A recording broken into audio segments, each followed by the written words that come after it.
नमस्कार मंडळी. मी टाकलेल्या सुरुवातीच्या 2 व्हिडिओजला तुम्ही दिलेल्या प्रतिसादाबद्दल खूप खूप धन्यवाद. माझं चॅनल सगळ्यांपर्यंत पोहोचण्यासाठी तुम्ही सगळेजण मदत करत आहात, त्याबद्दल खरंच मनापासून आभार.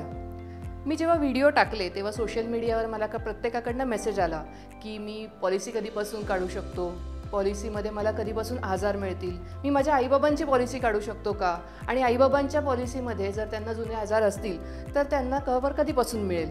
मग विचार केला की इन्शुरन्सविषयी सगळ्यांशी गप्पा मारत असताना किंवा समजून सांगत असताना हेल्थ इन्शुरन्सपासूनच सुरुवात केली तर. चला तर मग आज आपण आपल्या या व्हिडिओतून हेल्थ इन्शुरन्स म्हणजे काय हे समजून घेऊयात. नमस्कार, मी स्वरदा कुलकर्णी घेऊन आले आहे माझं यूट्यूब चॅनल ज्याचं नाव आहे आस्क स्वरदा, आणि आजच्या व्हिडिओचा विषय आहे हेल्थ इन्शुरन्स म्हणजे काय. व्हिडिओच्या सुरुवातीलाच एक छोटीशी गोष्ट सांगते ज्यामुळे तुम्हाला हा विषय समजून घ्यायला सोपं जाईल. आटपाट नगर असतं, त्या नगरामध्ये 2 मित्र असतात. एकाचं नाव असतं राम, एकाचं नाव असतं श्याम. अचानक त्या गावामध्ये कोरोनासारखी महामारी येते आणि दोघंही त्यामुळे आजारी पडतात. दोघांनाही आपापल्या घरचे ॲडमिट करतात आणि प्रॉब्लेम काय होतो माहिती आहे, एकाच्या घरचे त्याच्या ट्रीटमेंटसाठी घरातलं सोनं नाणं, त्यांची सगळी प्रॉपर्टी यापैकी बऱ्याचशा गोष्टी विकतात आणि दुसऱ्याला मात्र कुठलाही खर्च न होता त्याची ट्रीटमेंट व्यवस्थित होऊन तो घरी सुखरूप व्यवस्थित येतो. ह्या गोष्टीमुळे आपल्या एक गोष्ट लक्षात येईल की मेडिक्लेम किंवा हेल्थ इन्शुरन्स का गरजेचा असतो ते. तरीही अनेकांचा मला प्रश्न असतो की मी हेल्थ इन्शुरन्स का केला पाहिजे. सोप्या भाषेत सांगते, भविष्यात येणाऱ्या मेडिकल इमर्जन्सीजसाठी आज केलेली फायनान्शियल प्रोव्हिजन म्हणजे मेडिक्लेम असतो. आपण आत्ताच्या व्हिडिओमध्ये समजून घेतो आहोत की हेल्थ इन्शुरन्स म्हणजे काय. यासाठी मी आत्ता सांगितलं की हेल्थ इन्शुरन्स का केला पाहिजे. मग लोकांचा मला प्रश्न असतो की हेल्थ इन्शुरन्स केल्यावर मला काय काय मिळेल, म्हणजे हॉस्पिटलायझेशनमधल्या कुठल्या गोष्टी त्याच्यामध्ये समाविष्ट असतात. मला सांगा, हॉस्पिटलाइज झाल्यावर आपल्याला काय काय लागतं. आपण पहिले ॲडमिट होतो, त्यामुळे आपल्याला रूम, नर्सिंग, बोर्डिंग चार्जेस लागतात. जर काही गरज पडली, काही मेडिकल अजून जास्त इमर्जन्सी असेल, अजून काही सिव्हिअरिटी असेल तर आपल्याला ICUमध्ये जायला लागतं, तर ICUचे चार्जेस पण मिळतात. या दरम्यान आपल्याला डॉक्टर व्हिजिट करतात, सो डॉक्टरचे चार्जेस मिळतात, स्पेशलिस्ट डॉक्टरचे मिळतात आणि असिस्टंट डॉक्टरचे चार्जेस मिळतात.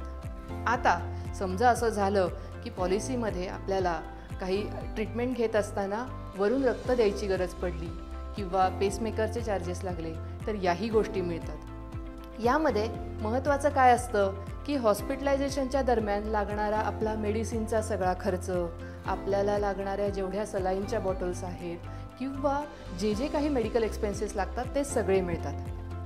या व्यतिरिक्त समजा जर आपल्याला आजारपण कसलं आहे याच्यासाठी जर काही टेस्ट कराव्या लागल्या तर त्या सगळ्या टेस्टचा खर्चही मिळतो.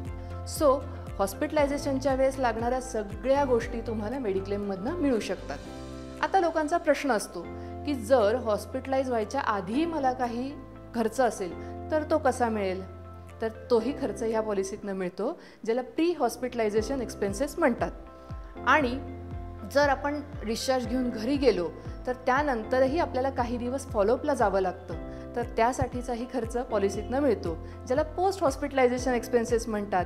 सो एकूणच आपल्या आजारपणासाठी लागणारा आधीचा आणि नंतरचा आणि हॉस्पिटलायझेशनच्या दरम्यानचा असा सगळा खर्च कव्हर करते ही आपली मेडिक्लेम पॉलिसी. हे सगळं ऐकल्यावर लोकांचा पुढचा प्रश्न असतो, मी पॉलिसी काढेल, क्लेमही करेल, पण जर पॉलिसीमध्ये क्लेम नाही आला, वर्षभर मी पॉलिसी वापरलीच नाही तर काय होईल. त्याही वेळेस तुम्हाला पॉलिसीचा बेनिफिट घेता येईल. कसा माहिती आहे, पॉलिसी जर तुम्ही वर्षभर क्लेम नाही केली तर तुमच्या पॉलिसीमध्ये तुम्हाला 2 बेनिफिट मिळू शकतात. एक, नो क्लेम बोनस ॲड होतो, दुसरा हेल्थ चेकअपची फॅसिलिटी मिळते. आजच्या व्हिडिओत आपण समजून घेतलं हेल्थ इन्शुरन्स म्हणजे काय, हेल्थ इन्शुरन्स का असावा, हेल्थ इन्शुरन्स काढल्यानंतर आपल्याला काय काय फायदे होतील किंवा पॉलिसीमध्ये कोणते कोणते खर्च समाविष्ट असतात, आणि हेल्थ इन्शुरन्स काढला आणि आपण जर क्लेम केला नाही तर कुठल्या गोष्टींचे बेनिफिट आपल्याला मिळू शकतात. हेल्थ इन्शुरन्सविषयी आपण आत्ता या व्हिडिओमध्ये समजून घेतलं. हेल्थ इन्शुरन्समध्ये काय काय मिळतं हे सुद्धा बघितलं. सगळ्या कंपन्यांमध्ये ढोबळमानाने हे सगळ्या गोष्टी सारख्याच असतात. पण तुम्हाला माहिती आहे का, काही प्रायव्हेट कंपनीजमधनं आपल्याला वेगवेगळे हेल्थ इन्शुरन्समधले बेनिफिट्स ऑफर केले जातात.